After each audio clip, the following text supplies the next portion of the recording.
Hello and welcome to my channel SK helping hands. Friends, हमारी जो series चल रही है वो डिटर्मिनर्स पे है। डिटर्मिनर्स बहुत ही कंफ्यूजिंग होते हैं कभी कभी। उम्मीद है आपने आर्टिकल्स पे मेरे वीडियोस देखे होंगे। So do comment. सब्सक्राइब नहीं किया तो चैनल को सब्सक्राइब ज़रूर कीजिएगा। आज हम लोग जो है डिटर्मिनर्स देखेंगे other, another and the other. इसके पहले हमारे पास ये एक्सरसाइज है, तो आप इस एक्सरसाइज को अटेम्प्ट करके देखिए। आपको इन 3 ऑप्शंस में से कोई भी एक आंसर अपना लिखना होगा।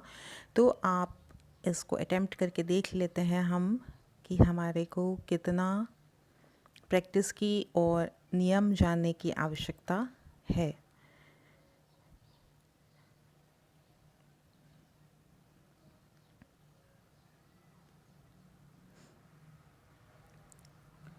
फिफ्टीन सेंटेंसेस हैं हमारे पास।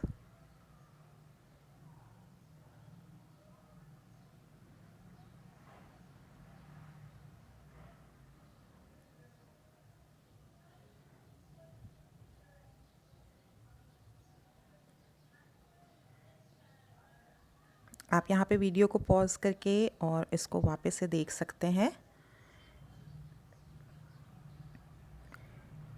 तो आप एक्सरसाइज ज़रूर अटेम्प्ट कीजिएगा पहले, क्योंकि ये कुछ जनरल चीज़ें होती हैं, कुछ कंफ्यूजिंग होती हैं। तो जब हम अटेम्प्ट करते हैं तभी हमें पता चलता है कि हमें कहाँ पे कौन सी चीज़ नहीं आ रही, और तब वो हमें याद भी ज़्यादा रहती है।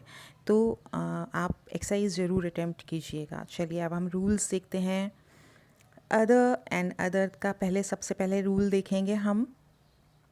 Other plus plural noun. तो अदर जो होगा वो हमेशा प्लूरल नाउन के साथ में ही यूज़ होगा, और अनदर सिंगुलर काउंटेबल नाउन के साथ में यूज़ होगा। हमें ध्यान रखना है सिंगुलर एंड काउंटेबल नाउन के साथ में ही यूज़ होगा। I need another book. तो यहाँ पे बुक जो है सिंगुलर है और काउंटेबल है। बुक्स प्लूरल नाउन है, तो यहाँ पे हमें अनदर का प्रयोग नहीं करना है। हम ये नहीं कहेंगे आई नीड अनदर बुक्स, क्योंकि ये प्लूरल आ गया यहाँ पे। तो जब इस तरीके का सिंपल सेंटेंसेस हों, सिंपल ऑप्शंस हों, तो हमें फर्स्ट नियम यही ध्यान रखना है कि अदर प्लूरल नाउन्स के साथ यूज़ होगा और अनदर सिंगुलर एंड काउंटेबल्स के साथ में ही यूज़ होगा। चलिए नेक्स्ट रूल देखते हैं अब हम। After any, some and no. यदि ये 3 प्री डिटर्मिनर्स आते हैं, एनी, सम एंड नो, तो इसके बाद हमें अदर का ही प्रयोग करना है। एनी एंड अदर जब हम इस तरीके से बोलते हैं तो हमें बहुत अजीब भी लगता है। तो कुछ चीज़ें जब हम बोलते हैं तो हमें बोलने से भी आइडिया हो जाता है। Some and other, some other, any other, no other, है ना। तो ये हमें सुनने में भी सही लगता है। तो कभी कभी कन्फ्यूज़न हो तो हम बोल करके भी इसको इस तरीके से देख सकते हैं, तो हमें कन्फ्यूज़न बिल्कुल भी नहीं होगा। तो ये 3 शब्द हमें ध्यान में रखने हैं, एनी, सम एंड नो। यदि आता है तो हमें अदर का प्रयोग करना है। इसके एग्जाम्पल्स हम देखते हैं। I have some other sugar we could use. अब देखिए शुगर यहाँ पे अनकाउंटेबल है, तो एन अदर यहाँ पे वैसे भी नहीं आना था, तो सम आ गया। तो सम के बाद में हमें क्या यूज़ करना है? Other. There were no other good options she added. ठीक है, तो नो आ गया यहाँ पे, इसके साथ में हमने फिर से अदर का यूज़ किया है। इसी तरीके से किसी सेंटेंस में यदि एनी का प्रयोग हो जाता है तो वहाँ पे हमें अदर का ही प्रयोग करना होगा। थर्ड रूल देखते हैं। बिफोर। बिफोर मतलब पहले।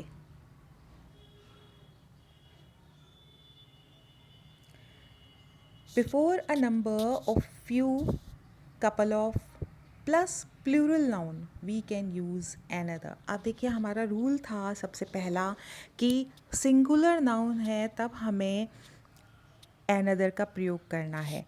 अनदर का प्रयोग प्लूरल के साथ में नहीं होगा, परंतु ये कुछ जो फ्रेजेस डिटर्मिनल फ्रेजेस हैं इनके साथ में, जैसे फ्यू, कपल ऑफ, इनके साथ में यदि प्लूरल नाउन का प्रयोग हो रहा है तो वहाँ पे हम एनदर का प्रयोग कर सकते हैं। ये बहुत ही इंपॉर्टेंट रूल है, खास करके बैंक्स वगैरह के जो एग्ज़ाम्स होते हैं, एसएससी के जो एग्ज़ाम्स होते हैं, एरर फाइंडिंग वाले क्वेश्चंस जहाँ पे आते हैं, वहाँ पे इस तरीके के क्वेश्चंस बहुत आते हैं।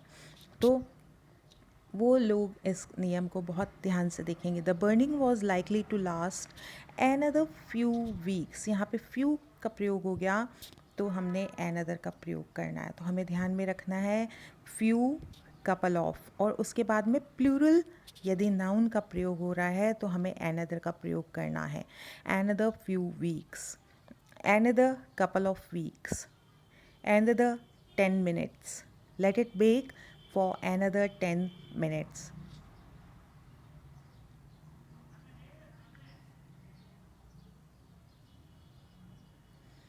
यहाँ पे नंबर भी है तो इस चीज़ को हम ध्यान में रखेंगे। बिफोर अ नंबर, नंबर कैसे, जैसे 10 आ गया, 70 आ गया, 10 आ गया, 30 आ गया, 30 डेज़, 20 डेज़, 20 मिनट्स, 7 डेज़, ठीक है। तो इस तरीके से यदि नंबर आता है, यहाँ पे देखिए ये नंबर आया हुआ है और प्लूरल नाउन आया हुआ है, तो हमें यहाँ पे एनदर का प्रयोग करना है। Please provide me dash 3 teachers, तो please provide me other 3 teachers नहीं बोल के, क्योंकि 3 यहाँ पे नंबर आ गया तो हमें बोलना है please provide me another 3 teachers. Next देखते हैं, तो इसको आप मार्क भी कर सकते हैं, ये डिफरेंट रूल है और बहुत ही इम्पॉर्टेंट भी है। नेक्स्ट रूल देखेंगे, the other plus singular noun. हमने पहला रूल जो देखा था, जब उसमें देखा था अदर का प्रयोग, अब हम देख रहे हैं द अदर का प्रयोग और सिंगुलर के साथ में इसका प्रयोग होगा। अदर का प्रयोग प्लूरल के साथ में है, द अदर का प्रयोग सिंगुलर नाउन के साथ में होगा। इसके दो अर्थ निकलते हैं जब हम द अदर और सिंगुलर नाउन बोलते हैं, the other boy, the other shoe, the other pen. इसका अर्थ क्या होता है, दो अर्थ निकल सकते हैं। पहला अर्थ में होता है the second in the set of two, कुछ कुछ चीज़ें जोड़े में होती हैं, जैसे पेयर ऑफ सॉक्स है, शूज़ हैं, हमारे पास कोई इस तरीके की चीज़ें होंगी कि जो दो के जोड़े में है। मान लीजिए सड़क है, तो सड़क के कितने किनारे हैं, एक किनारा और दूसरा किनारा, ठीक है। सोफ़ा है, सोफ़े का एक एंड और दूसरा एंड, तो वो जो हो जाता है वहाँ पे अपोजिट के अर्थ में भी प्रयोग होता है। तो the second in the set of two, जहाँ पे दो चीज़ें हैं एक ही सेट में, वहाँ पे ये दो में से एक की बात करता है, और अपोजिट यानी कि आमने सामने जब है तो वह उसकी भी बात करता है। तो दो अर्थ में द अदर का प्रयोग किया जाता है। Can you hand me my other shoe please, can you hand me my other shoe please. तो यहाँ पे हमने क्या किया, शू सिंगुलर नाउन है, तो हमें कंफ्यूज नहीं होना है कि शू आ गया तो हमें यहाँ पे क्या लगाना है, ठीक है। तो हम यहाँ पे देखिए, यहाँ पे माय, क्योंकि यहाँ पे प्रीपोजिशन आ गया the other plus singular noun. यदि द का प्रयोग नहीं कर रहे हैं तो हम यहाँ पे प्रोनाउन भी यूज़ कर सकते हैं, ठीक। माई अदर, हिज अदर, जो कि पोजेसिव प्रोनाउंस होते हैं, तो वहाँ पे वह वही मीनिंग देगा। He try to avoid a car coming from the other direction. She sat at the other end of the sofa, वह सोफ़े के दूसरे किनारे पर बैठ गई। He try to avoid a car coming from the other direction. Next देखते हैं, the other plus plural noun. जब प्लूरल नाउन के साथ में द का प्रयोग किया, द अदर का प्रयोग किया जाता है तो उसका अर्थ अलग हो जाता है। वो हो जाता है रिमेनिंग इन अ ग्रुप, यानी कि ग्रुप के बाकी के जो लोग हैं वे लोग। The other plus plural noun, let's join the other parents. Other parents का मतलब क्या हुआ कि बाकी के जो पेरेंट्स हैं उनके साथ हम भी जा कर के मिल जाते हैं। I have talk to Josh and Judy, मैंने दो बच्चों से बात कर ली, but I haven't talked to the other students yet. तो जब प्लूरल के साथ में प्रयोग हो रहा है द अदर, तो इसका मतलब है शेष, जो समूह के शेष लोग हैं वे। तो इस तरीके से यहाँ पे ये अर्थ इनका बदल जाता है। अदर नहीं बोलना है हमें, वहाँ पे द अदर बोलना है। अब देखिए यहाँ पे नोट है another day and the other day. कभी कभी इस तरीके के टर्म्स भी आते हैं, तो हालांकि यह डिटर्मिनर के यूज़ के उसमें नहीं है, ये सामान्य जानकारी के लिए है, हमें इसका अर्थ पता होना चाहिए। अनदर डे का मतलब होता है a different day from one decided. जैसे मान लीजिए मैंने आपसे कहा कि मैं कल नया वीडियो पोस्ट करूँगी और फिर नहीं हो पाता, तो दैट मीन्स आपको फिर सूचना मिल जाती है कि मैं किसी और दिन पोस्ट करूँगी, तो वो हो गया अनदर डे, यानी जिस दिन मैंने डिसाइड किया उस दिन नहीं हो करके किसी और दिन। द अदर डे का मतलब होता है अ फ्यू डेज एगो और येस्टरडे। द अदर डे का अर्थ किसी और दिन नहीं होता, बल्कि बीता हुआ दिन है, कोई बीते हुए समय का दिन या बीता हुआ कल भी हो सकता है। तो बीता हुआ यानी कि पास्ट टेंस से रिलेटेड है ये, तो इसीलिए इसमें हमें पास्ट टेंस का ही प्रयोग करना होगा। The other day means a few days ago or yesterday, so it is used for past. I got a postcard from my mom the other day. I saw her at the museum the other day. हो सकता है बीते हुए कल मैंने उसको museum देखा, या बीते हुए किसी दिन में मैंने उसको म्यूज़ियम पे देखा। तो इस तरीके से हम इन सेंटेंसेस को, नियमों को ध्यान में रखते हुए अपनी एक्सरसाइज करेंगे। तो आप ध्यान में रखेंगे नियम। अब फिर हम लोग आंसर्स की तरफ चलते हैं। उम्मीद है आपने पहले एक्सरसाइज अटेम्प्ट करी उसकी, तो अब हम लोग आंसर्स चेक करते हैं। I have been to Rajasthan, Maharashtra and many dash states. यहाँ पे देखिए सिंपल पहला नियम ही लागू हो रहा है, हम प्लूरल ले रहे हैं, तो यहाँ पे क्या आ जाएगा आंसर हमारा other. I'd like dash cup of coffee please. हम यहाँ पे कप ऑफ कॉफ़ी की बात कर रहे हैं, सिंगुलर नाउन है, इसलिए यहाँ पे आएगा another। I'd like a cup of coffee भी हो सकता है, लेकिन अगर हम यहाँ पे ऑप्शंस की बात करें तो हमारे पास ऑप्शंस यही हैं, द अदर, another, अदर, तो हमें यहाँ पे another लिखना है। Where is dash shoe? There is only one in the shoe rack. अब देखिए यहाँ पे हम किसकी बात कर रहे हैं, कौन सा नियम लगेगा, आपने क्या लगाया था यहाँ पे, अपना आंसर चेक करेंगे। यहाँ पे आएगा द अदर। अब द अदर क्यों आया, क्योंकि यहाँ पे वो वाला नियम लगा जहाँ पे हम बात कर रहे हैं दो की, जब सेट है उसमें से दो में से हम एक की बात कर रहे हैं। तो यहाँ पे क्लियरली हम बात कर रहे हैं वेयर इज़ डैश शू, यानी दूसरा जूता कहाँ है, there is only one in the shoe rack, वहाँ पे शू रैक में केवल एक ही जूता है, तो यहाँ पे हम द अदर का प्रयोग करेंगे। Is there any dash bread, तो यहाँ पे हमें क्या प्रयोग करना है, एनी आ गया, तो एनी के साथ में हमें क्या यूज़ करना है, अदर का प्रयोग करना है, any other bread. I don't have dash car, simple sentence, any, some, no, किसी चीज़ का प्रयोग नहीं है, किसी सेट की हम बात नहीं कर रहे, सिंगुलर नाउन, काउंटेबल नाउन है, तो सिंपल है, एंड अदर का प्रयोग हमें करना है। नेक्स्ट सेंटेंसेस देखते हैं। Sentence number 6, I like dash shirt better. अब देखिए बेटर से हमें क्या पता चल रहा है, कंपैरिजन हो रहा है, ठीक है।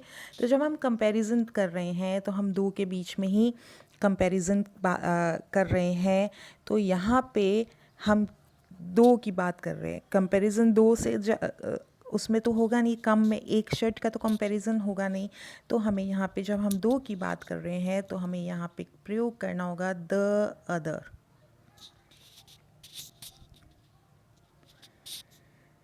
नेक्स्ट सेंटेंस देखते हैं। How do you feel about staying here for dash few days. आप देखिए फ्यू आ गया और साथ में आ गया प्लूरल नाउन। तो फ्यू और प्लूरल नाउन के साथ में हमें क्या लगाना था, फ्यू आया। तो ध्यान रखेंगे ये 2-3 नियम जो हैं ये हमें ध्यान में रखना है। एन अदर का प्रयोग करना है, यहाँ पे अदर का प्रयोग नहीं करना है। यहाँ पे हमें एन अदर लगाना है क्योंकि फ्यू और प्लूरल नाउन जब आएगा तो हमें यहाँ पे इसका प्रयोग करना होगा। I held on to the rope with my dash hand. अब देखिए मैंने रस्सी को दूसरे हाथ से पकड़े रखा। तो यहाँ पे हैंड की बात कर रहे हैं। तो एक मनुष्य के कितने हाथ होंगे, 2। तो जब हम 2 की बात करते हैं तो उसमें से हम एक हाथ की बात कर रहे हैं। तो दैट मीन्स हम यहाँ पे क्या कर रहे हैं, यहाँ पे पोजेसिव प्रोनाउन भी आ गया। तो पोजेसिव प्रोनाउन के बाद में अदर आ जाएगा। यहाँ पे वैसे the other. I held on to the rope with the other hand, इसका मतलब मैंने अपने दूसरे हाथ से पकड़े रखा।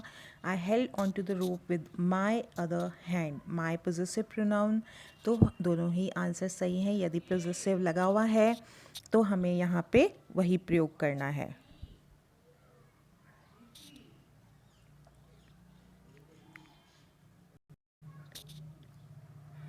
Forget about this, now we have dash problems. यहाँ पे प्रॉब्लम्स आ गया, प्लूरल नाउन है तो यहाँ पे सिंपल अदर का प्रयोग होगा। Forget about this, now we have dash problem. Singular noun तो हमें यहाँ पे एन अदर का प्रयोग करना है।